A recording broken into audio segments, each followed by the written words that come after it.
Great.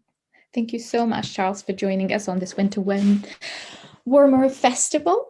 It's just a pleasure to have you here with us, and I'm sure I speak in the name of a lot of the members of our community. Thank you so much for joining us today. Well, thank you for having me. I'm happy to be here. What we usually do is we start with a check-in, a short check-in. So, and we use in our tradition the metaphor of the weather to check in with ourselves to kind of get a sense of where we are. Would you mind if we just kind of started like that? Sure, I'm game. Yeah. Check in. Yeah. So, Gabriella, I'm calling you from London, UK. And my internal weather today is really bright and sunny, really bright and sunny. Thank you. Charles, calling you from Rhode Island in northeastern US. And my weather today is a misty morning with the sun starting to burn off the mist. Well, thank you so much for sharing. And as Ty would say, all weathers are welcome. So I'm really glad that we got an opportunity to have you here. And I thought we'd kind of kick off our meeting, which is kind of getting a sense of who you are as a person, aside of kind of the TED Talks that we know, the podcast that we've listened to, or the books that we've read. If you can share with us something that people might not know about you, the person, Charles, might not be expected to know. Yeah, I mean, I think I kind of let a lot of it hang out on my interviews and stuff, but maybe one thing that I haven't talked about is, I'm a father of 4, and I have a certain amount of parent guilt that I could have done better. Yeah. Right. Yeah. So that it feels like that's something that people don't know a lot about you as a parent, Charles, the parent. Yeah.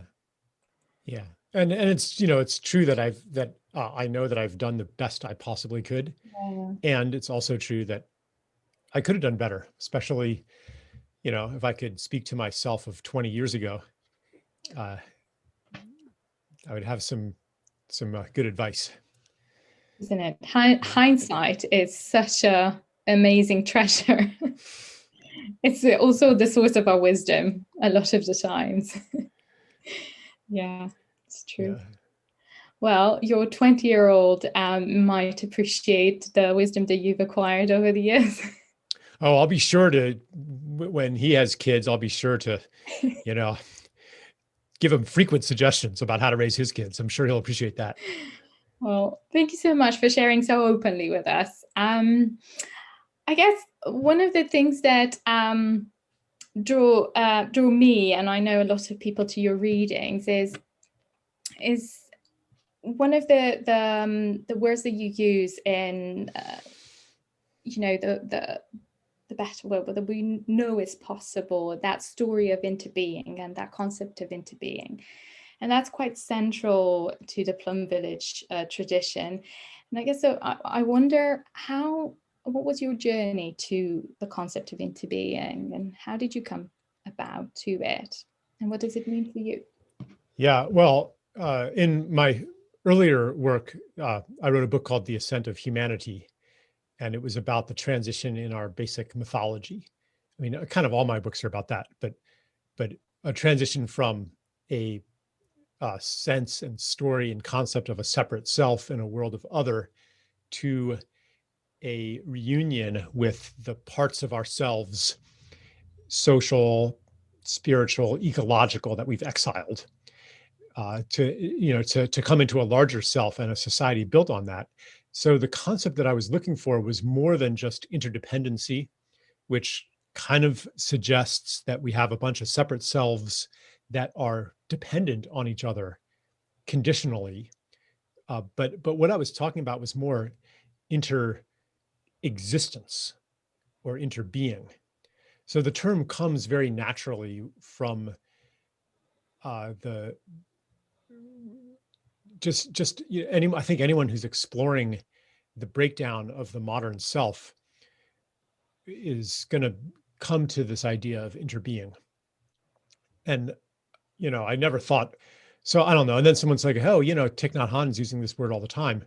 So I started crediting him for coining the term, but actually, I wouldn't be surprised if other people have been using it before him too, because it's such a natural way to describe, because it's not oneness. It's not like well, I mean, that's there too, but it's not that all boundaries dissolve and everything is an undifferentiated oneness, but it's that I depend for my full existence on you and on the rainforests and on the whales, and that it's not that we are identical, but if you suffer or if the whales go extinct, then something in me suffers or something in me dies, and I become less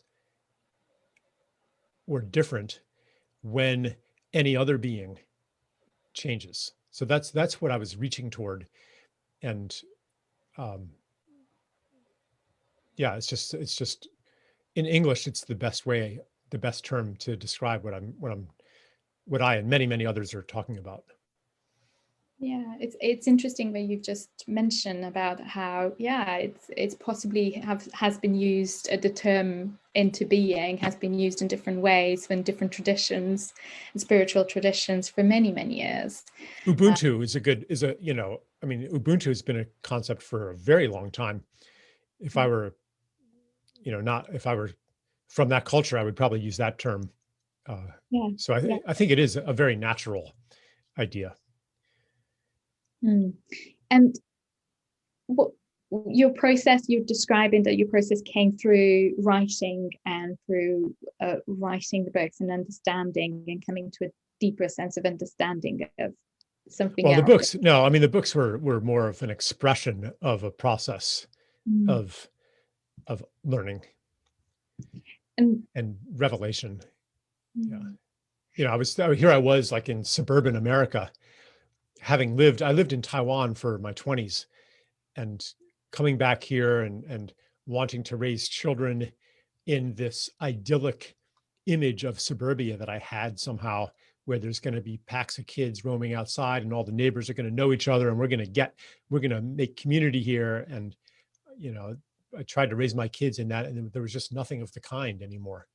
Everyone was indoors in their own little box, watching their screens. There wasn't community. Nobody knew each other. The parks were almost empty. There weren't packs of kids roaming outside. And I'm like, what happened here? And I traced the reasons back: automobiles, televisions, air conditioning, the way that technology affects our interactions, the money system, the conversion of relationships into services, the dissolving of community, et cetera. And then going back, ultimately where I came was to the modern self as the epitome of separation that then generates systems of separation throughout our society. Yeah. That's a very personal story that you're describing, that actually your own inner experience has kind of led you to this discovery of, okay, what caused this separation in the world that I'm seeing now, and kind of investigating back to the roots of where did it come from and how did this self. Right. Otherwise, it was just like this barrage of disconnected wrongnesses. The rainforests are getting cut down. The prison industrial complex is proliferating.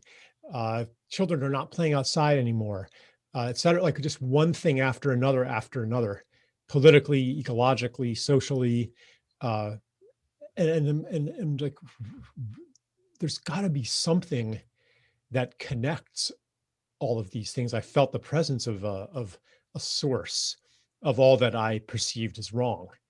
And that's ultimately how I came to it, just trying to make sense of it all. And what's your view about, we're talking about into being, and into being can be quite a spiritual term for some. Do you think that into being and spirituality must be connected? Can a person understand the concept in a practical way, but without having a spiritual practice? Well, I mean, I'm not, I think even what we mean by spirituality is conditioned by the deep stories that govern us. So in the story of separation, spirituality is the stuff that is not of the world. When we understand that we are much broader than the Cartesian separate self, then spirituality becomes something different. It's no longer something separate from the world, but maybe it's about asking the deep questions, or the quest to see things in ourselves and the world that we had not been able to see before, or to look beyond the bounds of what the existing story tells us is real. Like what else is there besides what we can measure with our technology and our science? That gets put in the category of spirituality. So spirituality is a striving to transcend the boundaries that we've inherited. It's a helpful tool to get us to break free from this modern self that we've kind of succumbed to in many ways, that we've created, the stories we've created of ourselves in the world and how we were perpetuating them. Yeah. And I wonder if you were, I know, you've written a whole book about it, but if you were to kind of summarize a little bit for us in terms of how would your ideal world be if you'd have that? I call it the more beautiful world our hearts know is possible, because I use the concept of beauty. Because it's not geared anymore toward survival, toward domination, toward minimizing our risk, maximizing our gain, because we've done that pretty well, actually, as a society. But it hasn't actually gotten us any closer to the paradise that we've been striving for. And this is quite resonant, I'm sure, with a lot of Buddhist teachings. The attempt to become happy by controlling your environment as much as possible, or finding something to control, something to engineer in a literal or figurative sense, something to dominate. And if we let go, when we realize the futility of that, then what do we devote our creative gifts toward? The liberation doesn't mean that we forsake our gifts and just sit in meditation. I mean, we have these gifts for a reason. And what would that reason be when we're no longer seeking to serve the narrow interests of a separate self? Well, obviously, it's to serve a larger interest, the interests of the world. So to be guided by what is beautiful to us, which I'm not talking about, purely aesthetic art or something like that. What's beautiful to us could be to raise children in a good way, to bring people together, to make peace somewhere, to serve life in some way. It's really what I would say the successor to the purpose of domination and control is to serve life and beauty on Earth.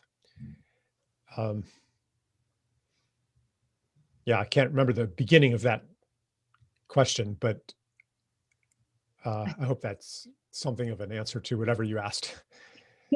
Yes, it is. It's quite a powerful answer you've just given us. And I want to pick up on something that you mentioned in the book as well, about that gift economy that can exist within this more beautiful world that we know is possible, that you talk about. And something that really resonated was, you mentioned something around, if I'm doing better, you'll be doing better too. Is that gift that by giving ourselves the opportunity to change the narratives and stories that we have, we can improve all our conditions. How do you see that translated in the world? Yeah, it's kind of almost this mirror image of the capitalist teaching that if everybody pursues their own greed, then everybody will end up being better off.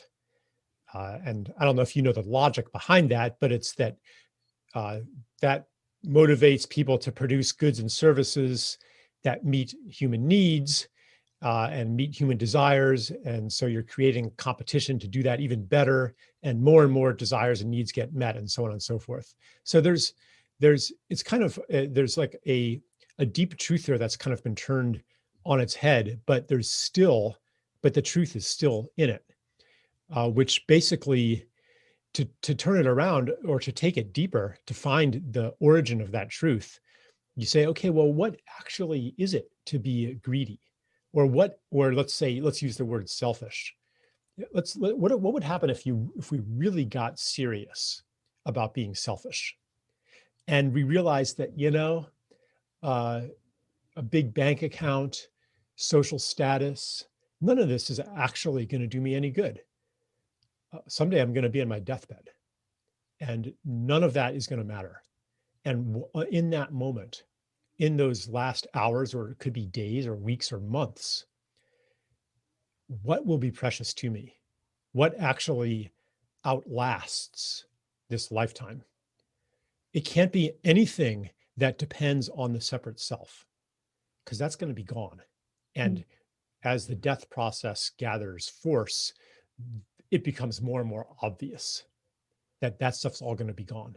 So what is actually precious then? It's the things that don't depend on the persistence of the separate self. In other words, it's the things that you've given into the world, the beauty that you've served and created, and the life that you've served and created. That is what becomes precious. That's the enduring preciousness. So if I'm really going to be selfish here, I'd better start right now to create as much of that as possible, because that is a bank account that can never be seized, can never be lost. It's a treasure that fires cannot burn and thieves cannot steal. That's what that is.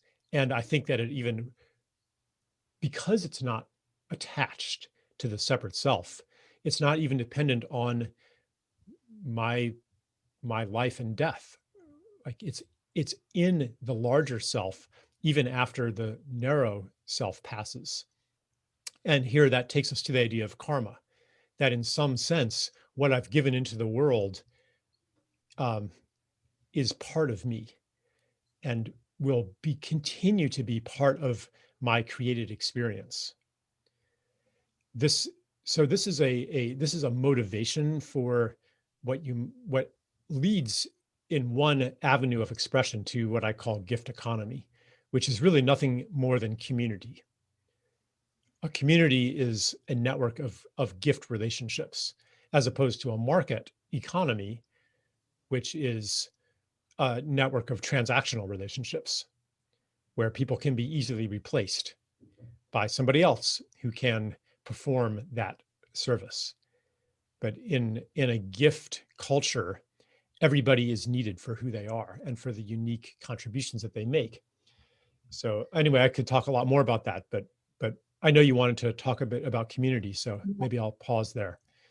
Yeah, actually, you can go on. I think it's very interesting to hear the role that you see community playing in this gift economy, but also in the idea of interbeing, because they all seem very, very much linked together. That the conditions need to be there. Right. You can't have community without interbeing in a gift economy. So it sounds like all of them kind of connect.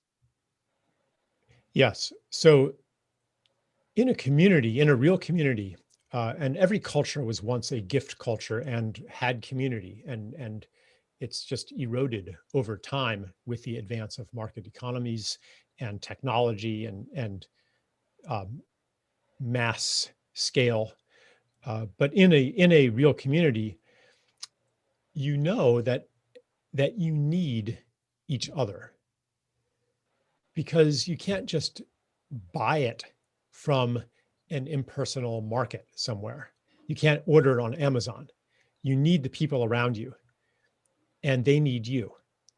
You also witness in a gift culture that that whoever is in need will be taken care of.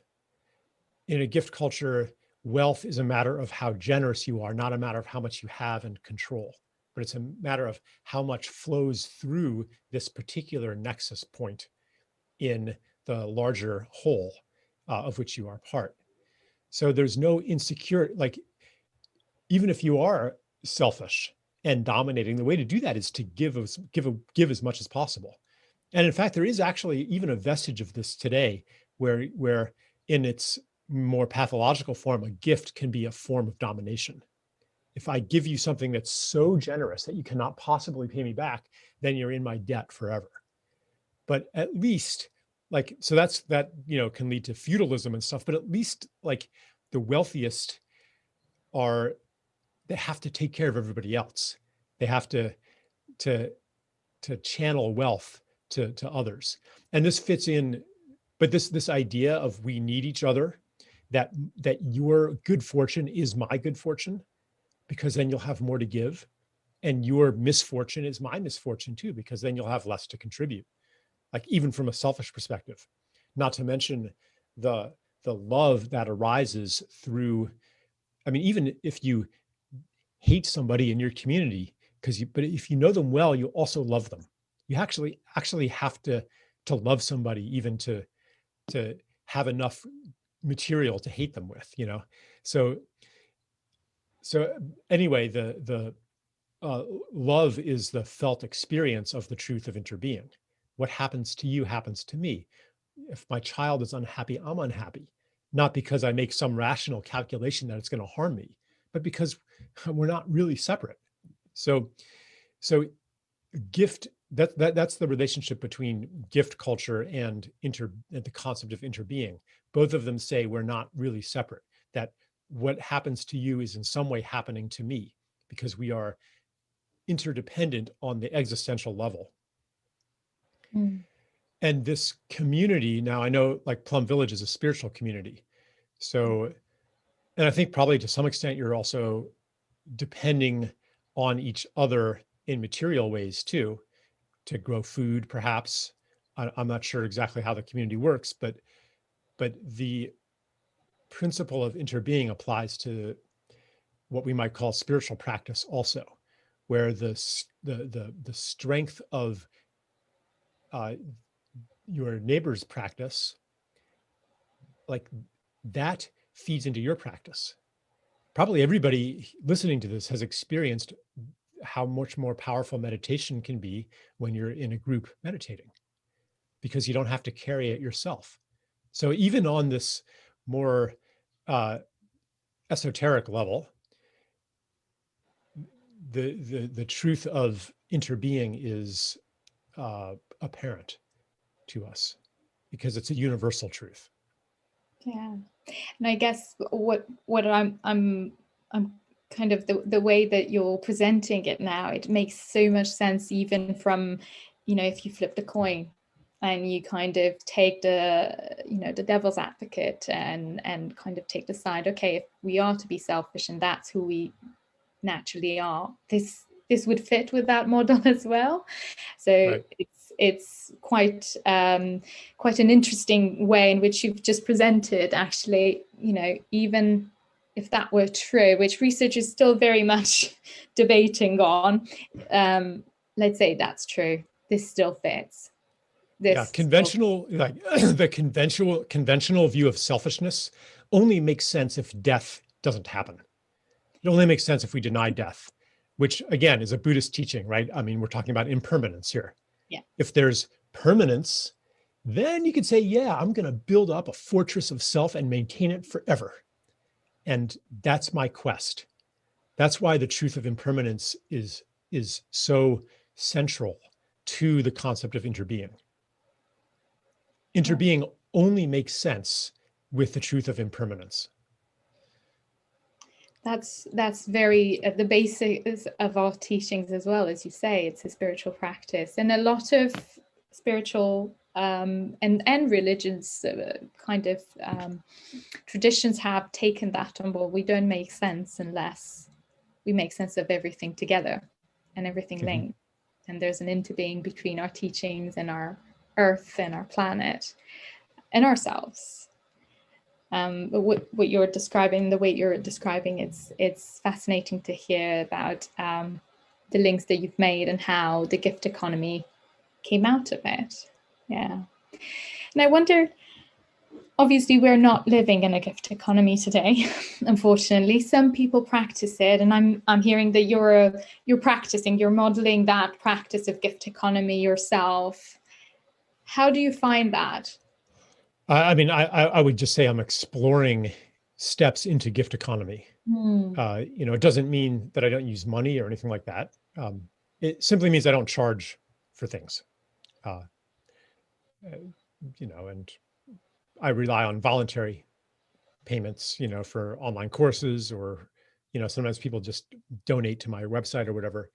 You know, and so that's a step back into at least the spirit of gift, where I'm not forcing you to pay, otherwise I'm not going to give it to you. But invoking a natural generosity, like, oh, I'm sure that if you really value this, you're going to want to give something. Either give something forward to someone else, or maybe give something back. So that's all I'm doing. It's not, you know, any big heroic thing, but it's an exploration, and I think it's also the best business model for online business.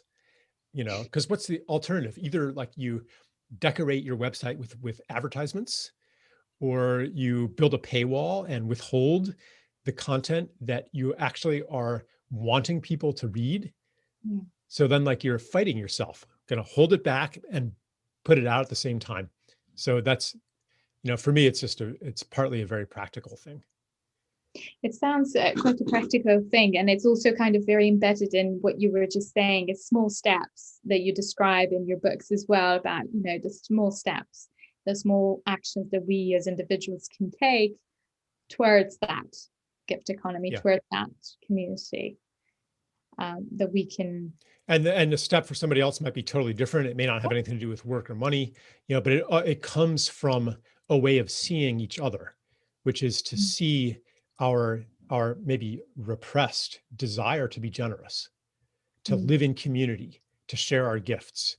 And the more that we're able to see that, not as an ideology, but for real in other people, the more confident we're going to be to step into some practice of it.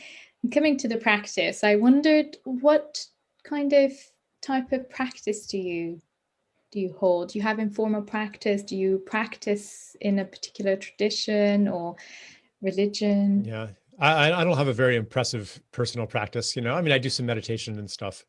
But what I was thinking about, you know, I mentioned how much stronger meditation is when you're sitting with a group. And I don't know, do you guys ever, after you've done a meditation session or something, do you ever dedicate the fruits of this practice to all sentient beings? Do you ever do that?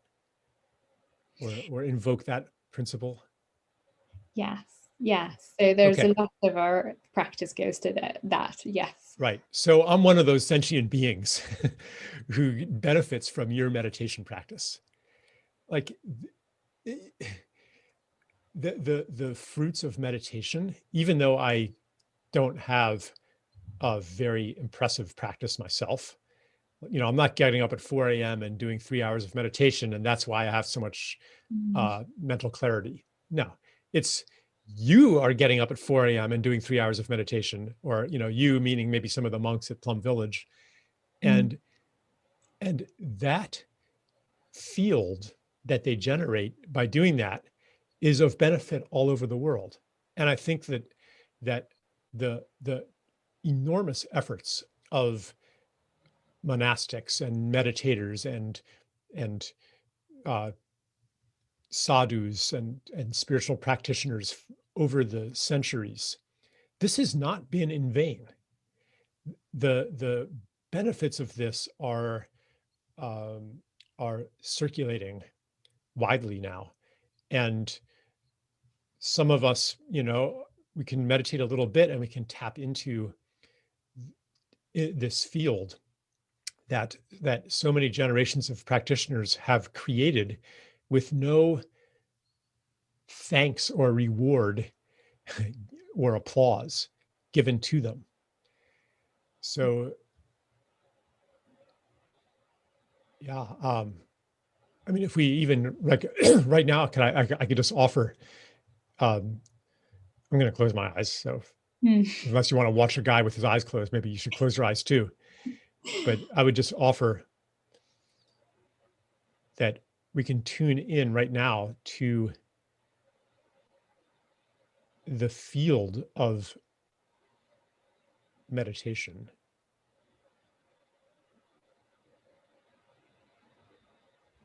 And it's like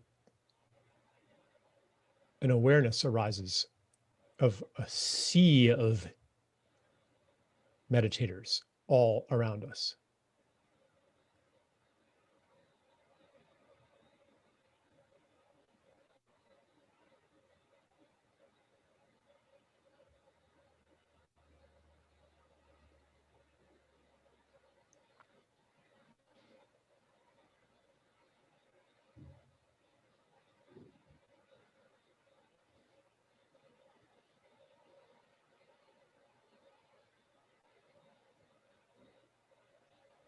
And there they are inside also.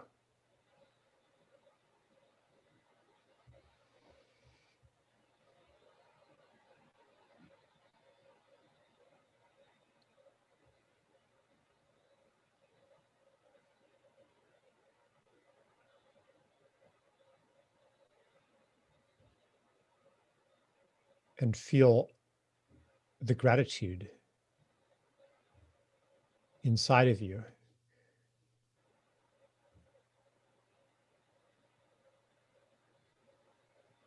for what the sea of meditators hold and carry.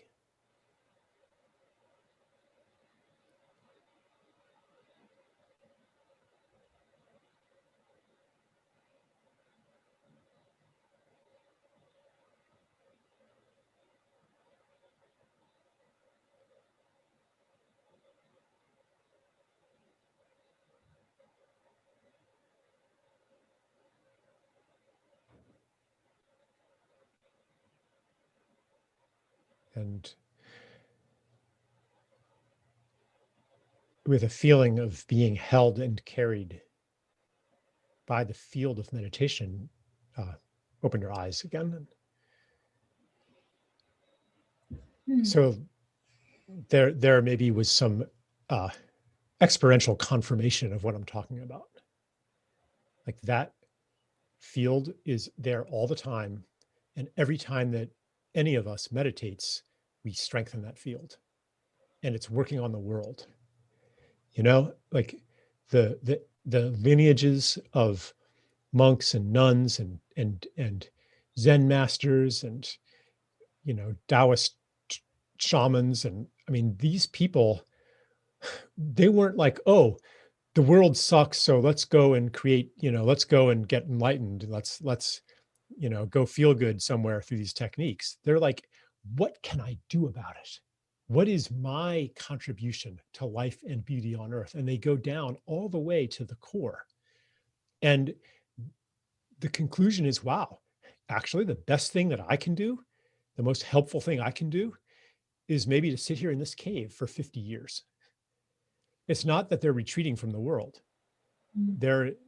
They're contributing something essential. And people like me, you know, a normal householder, like, you know, they're doing their part and I'm doing my part that is made possible by them doing their part. That's Mm. interbeing. Yes. And I love what you've, in the practice just now. Thank you so much for it, because it did bring up from what you were talking about, the idea of engaged Buddhism that Thai and Thich Nhat Hanh in our tradition talks a little bit about how important it is to carry your practice wherever you go and to touch that space in which you are constantly surrounded by that love, that energy that everybody's put out there is there. Doesn't just go away. Right. Right. Enjoying. So I'm not, yeah. And I just wanted to clarify that I'm not suggesting that, you know, because that sage went into a cave and meditated for 50 years, if you want to be that good, you should do that too. Yes. Yeah. Only do that if you absolutely know that that is the best contribution to make. And Absolutely. Yeah. yeah, it's not an idea. Uh, and what your best contribution that you might absolutely know could be looked totally different, because each one of us has a different configuration of gifts and circumstances. Yes, we all have different conditions, and one of the our teachings in the Thai's tradition is exactly that. We all have different conditions and different things that we can give. Some people might meditate, some people might choose to practice that mindful moments with serving dinners to others in kind of impoverished areas. Some people might choose to you know, work an extra hour to volunteer their lawyer skills to an organization. It can be such different steps for each one of us to get us to the point. Yeah. Thank you so much for sharing. And I love how that kind of your writings resonate so much with I'm speaking for, I hope, a lot of us kind of watching this. Resonates so much with the teachings from the Plum Village tradition and monastics teachings, and how we're all different, but we all inter-are, and we can all take those little steps that might look quite different for each one of us towards that more beautiful world that we know is possible. Yeah.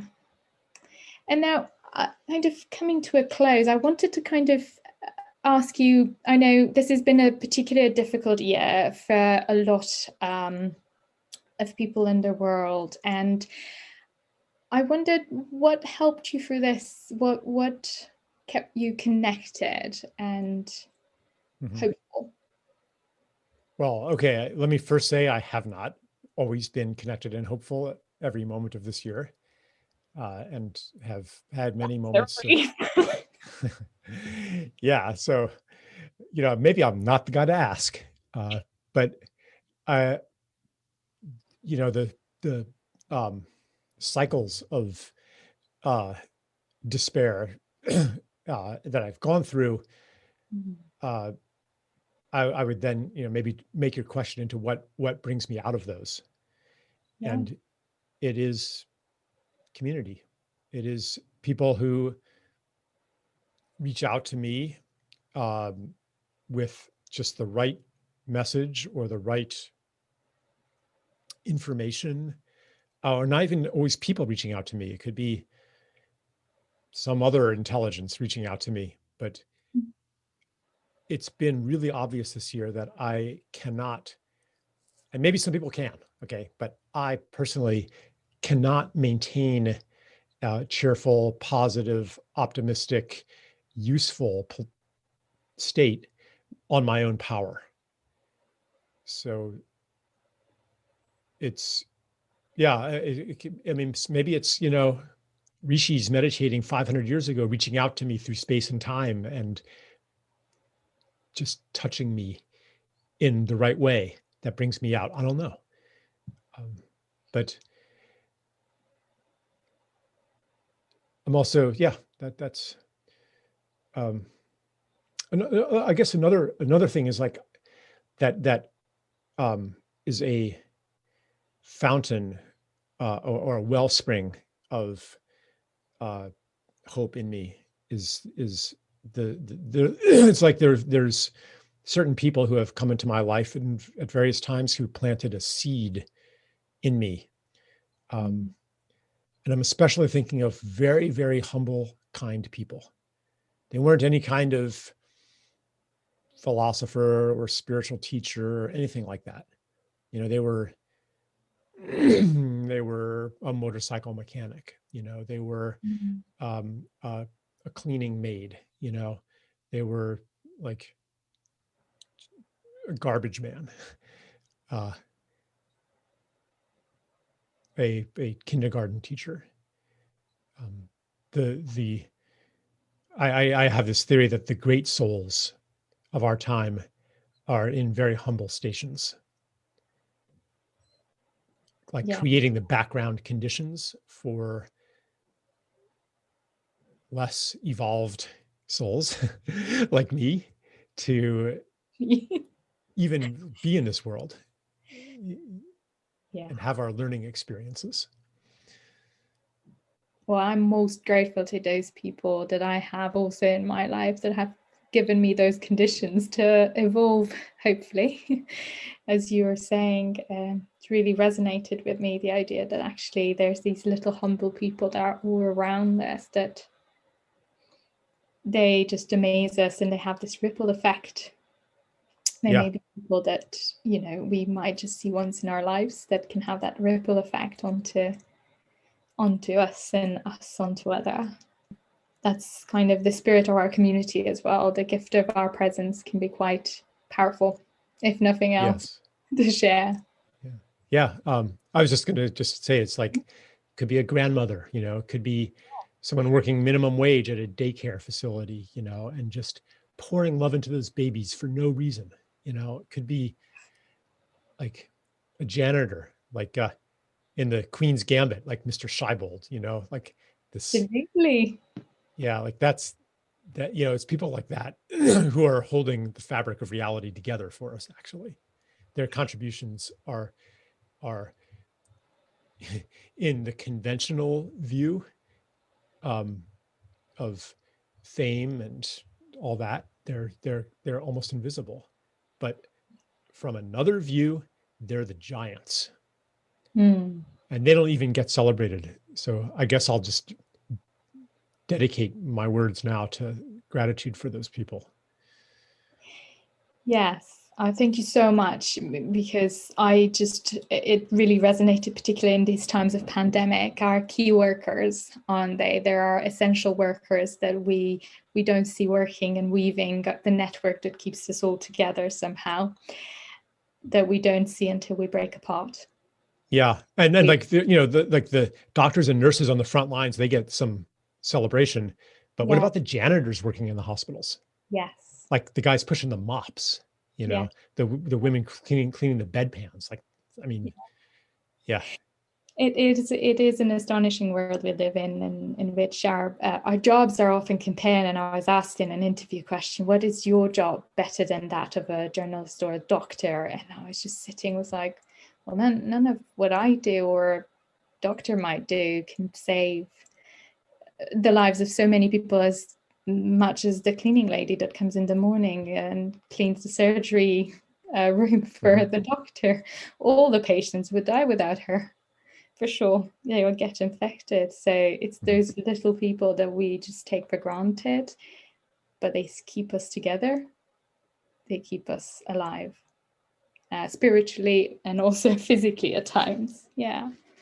Well, thank you so much. Just before we go, I just wondered whether you could share with us some of the things that perhaps a song, a pick-me-up song, or an inspiring movie, the go-to movie that helped you through this pandemic, that helped kind of lighten your mood or bring humor. Yeah.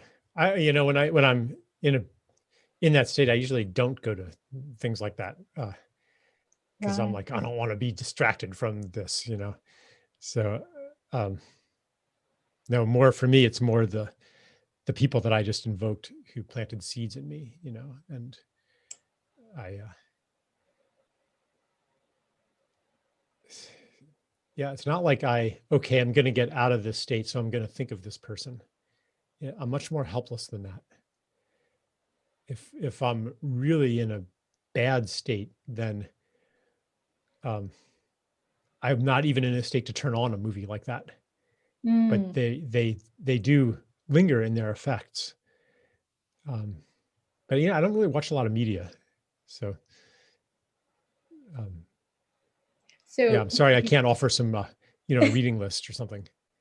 no, that's very interesting. Do you draw on these people from the work you've been reading, or the people the little people you mentioned in your lives that you draw on these helpless moments where you feel trapped? Or Yeah, it's usually the people who've been in my life who've come and they weren't necessarily like close people. You know, it could be yeah, someone I just saw once, but yeah, their presence is like their presence is like puts a floor on how far I can fall. it's a beautiful metaphor. Yeah. Yeah. Thank you for offering that. That's quite a beautiful practice in itself. We were talking about different practices that you may do, and that's just a beautiful practice in itself, just drawing on the people that you've had the pleasure or the luck to meet to inspire you. Yeah, that Well, would be a practice to just call them into presence once in a while.